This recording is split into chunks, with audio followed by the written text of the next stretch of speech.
મિત્રો આપણે જોઈ શકીએ છીએ કે આજે બોડી ચોથનો આ પવિત્ર દિવસ છે અને બોડી ચોથના આ પવિત્ર દિવસે અમારા હીરાપુરા ગામે મિત્રો અમારી જે બહેનો છે એ ગૌ માતા અને તેનો જે વાસળો છે તેનું પૂજન કરવા માટે અહીંયા આવી ગયા છે। મિત્રો આપણે અમારા હીરાપુરાના ઇતિહાસની અંદર કદાચ પ્રથમ વખત એવું બની રહ્યું છે કે છેલ્લા 4 વર્ષથી એટલે કે આ ચોથું વર્ષ છે અને ચોથા વર્ષે પણ મિત્રો અમારા આ એક જ ગૌ માતાને અહીંયા પૂજન થઈ રહ્યું છે।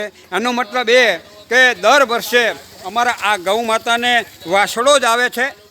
મિત્રો હું તો એટલા સુધી કહીશ કે અમારા હીરાપુરા ખાતે જ નહીં પરંતુ કદાચ ભારતની અંદર આ એક સૌ પ્રથમ એવી ગાય હશે કે એનું પૂજન સતત છેલ્લા 4 વર્ષથી થઈ રહ્યું છે।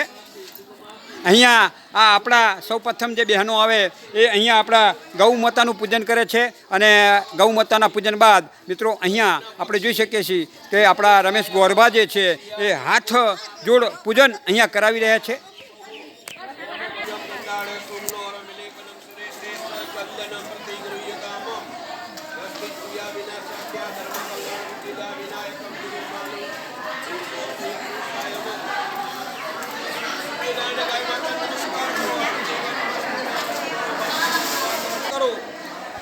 यानि काणिज पापानि जन्मांतर कुतानि च तानि सर्वाणि नश्यन्तुम।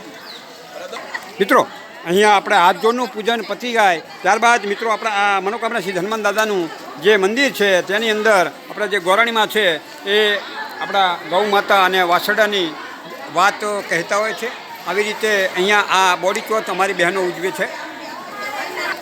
મિત્રો અહીંયા ગાયનું પૂજન થઈ જાય, હાથ જોડનું પૂજન થઈ જાય ત્યારબાદ આપણે વાર્તા સાંભળી લેવી, ત્યારબાદ આ આપણી જે બહેનો છે એ ગૌ માતાની પ્રદક્ષિણા અહીંયા કરતા હોય છે એ મિત્રો આપણે જોઈ શકીએ છીએ।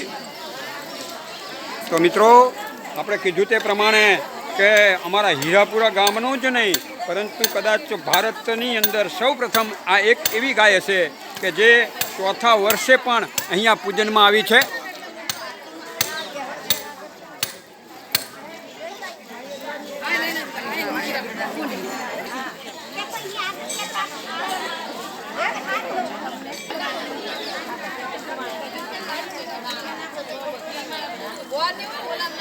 મિત્રો આ જે ગા અહીંયા પૂજનમાં આવી છે એ અમારા હીરાપુરા ગામના જે પટેલ ઈશ્વરભાઈ પોપટભાઈ છે તેમની આ ગા છે। મિત્રો આપણે જોઈ શકીએ છીએ કે અમારા જે ગોરાણીમાં છે એ હવે અહીંયા તમામ પૂજન પતી ગયા બાદ મિત્રો અહીંયા આપણે જે ગૌ માતા અને જે વાસળો છે એની વાર્તા મિત્રો કહી રહ્યા છે અને અમારા જે બહેનો આવ્યા છે એ વાર્તા મિત્રો ધ્યાનથી સાંભળી રહ્યા છે।